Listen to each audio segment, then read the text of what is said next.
It's a phenomenal achievement when you start to think about it. Obviously beforehand we didn't dwell on what it might mean and everything else, but I suppose standing here today and to realise that we've had the privilege of being here not just today and last year and the year, but also the year before and the year before that. It's serious. It's a phenomenal achievement really, and the players just deserve so much credit. What an All-Ireland though, it was absolutely nerve-wracking for both sets of supporters, and I'm sure for yourself on the sideline. What a game of hurling by both sets of players out there today. Yeah, I think it was an outstanding game of hurling, and to win a game like that is special, definitely, two outstanding teams there, two teams giving it every single thing the whole way through, and the skill involved. I mean, it was tough, it was hard, it was intense, but the skill kept shining through, the skill levels from both teams, the scores were supreme, the defending, the tackling, everything about it. It was very, very manly as well, and it was just a terrific game of hurling for the hurling championship.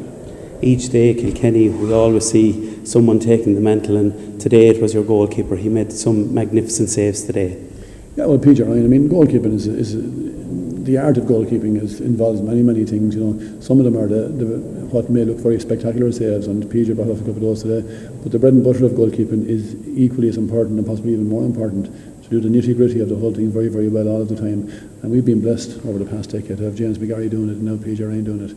And certainly he did a terrific game. With 10 minutes to go, what were your thoughts? Tipperary up by 3 points. Had you always the belief in your players that they were going to be good enough to come back and win the game? Yeah, I mean, thoughts don't tend to change too much, to be honest, during the game. The game goes ahead in front of me and I'm helpless, basically. Just watching the game and seeing maybe you might make a switch, maybe you won't make a switch, you might get it right, you might get it wrong. But it's just massive trust in the players, massive confidence and belief in the players. We've been there before and we've been in that situation before. I mean, listening to the pundits, you'd imagine as if things have been easy for us, but things have been shocking hard for us, to try and deliver that every single day. And the belief and the confidence and the trust I have in the players, and more importantly in the spirit of the players and the character of the players, that's just huge, and that's never going to die as far as I'm concerned. And as long as you have that intact, we're still going to be fighting at the final whistle. And again, it just proves today at this game of hurling, it's all about having a panel of players. You spring some good substitutes there, and they all made a difference when they came on.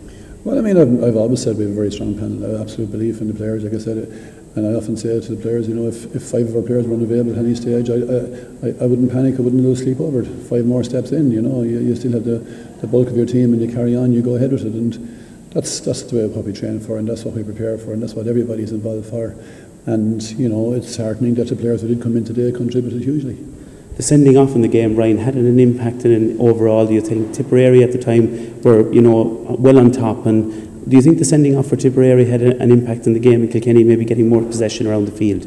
I'm not sure. Sendings off work funny in different ways. I'm not sure that Tipperary were well on top either. It was 3 points in the game, maybe 2-3 points in the game, something like that, and it was toing and froing, and there was always going to be, both teams at all stages there were going to get a period of dominance, and it was going to be short periods of dominance really, where maybe 5-minute flashes and pick 2 or 3 points, and then a bit of stalemate and 5-minute flashes, the other team come back into it. And that's the way the game was going, and the calibre of player out there, scores were able to be picked up very, very skillfully in tight situations and all of that. So, the game was just as it was, and Tipperary wouldn't have chosen to have a player sent off, that's for certain, but that's the way it went. Now everyone will be talking about, I'm sure, the 5 in a row. I know you'd like to enjoy this one first, but there's no reason why this Kilkenny team won't be back as big and as strong next year again. Not only would I like to enjoy it, but I certainly will enjoy it, and that'll be the size of it. Brian, Cody, thank you very much, and congratulations on today's success. That's grand, thank you very much.